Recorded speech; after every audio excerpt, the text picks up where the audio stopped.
siapapun mereka, apapun agamanya, perang telah merebut seluruh mimpi dan masa depan mereka.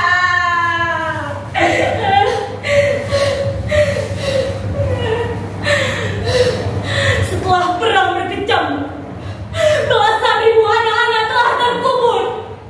Orang-orang dewasa telah membuat dunia ini menjadi menakutkan dan penuh ancaman. Bahkan sampai ke dunia rekaan, dunia virtual, ancaman itu tak akan pernah berakhir.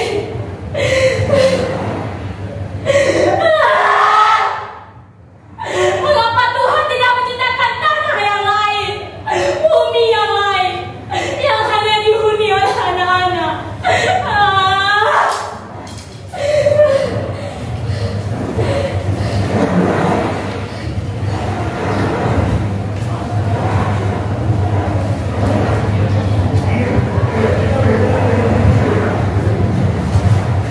Aku mendapatkan perahu ini beberapa menit dari sini.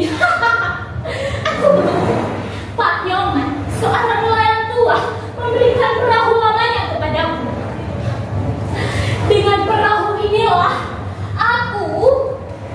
maksudku, aku, Made, Joshua, Christine, Ali, Bukan, Harun dan Melly akan pergi jauh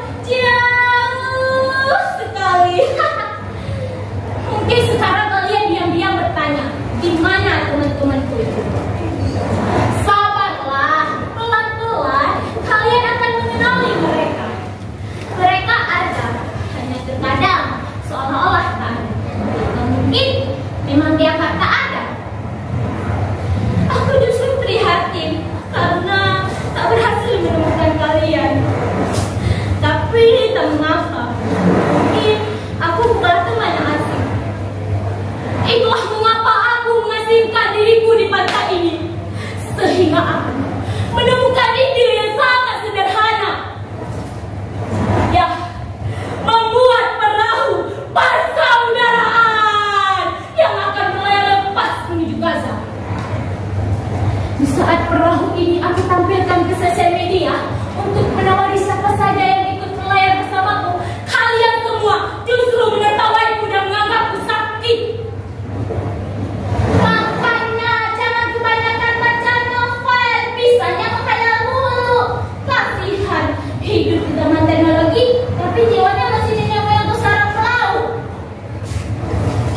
Itu perahuan anjing aja jempol, gimana mau berlayar ke Gaza? Urusan Gaza, udah ada yang pantas urusnya. Jangan sama dengan deh, pelawak. Tapi sayang, gak lucu.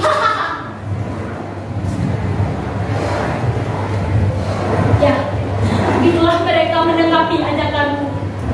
Aku hampir saja merasa tak waras dengan ideku ini. Tapi untunglah pada satu malam, teman-teman lamaku mengunjungiku di pantai ini. Dan saat itu, aku sedang tertidur di atas perahu ini.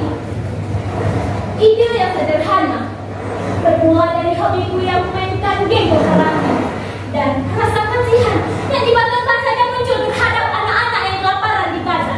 Aku pun mengajak teman-temanku berkumpul dan memikirkan sesuatu. Hanya, bagaimana kalau kita mengumpulkan dana, lalu barang apa saja yang bisa kita bawa berlayar bersama satu bulan? Wah, kalau itu nenek, aku akan membawa mereka telah bercinta untuk menghibur anak-anak Gaza. Ide Melly pun langsung disetujui arsitek. Mereka berdua emang berhobi bermusik. Lihatlah, ini kami telah mengemaskan semuanya. Dan setelah itu, kami akan mengarungkannya ke laut lepas.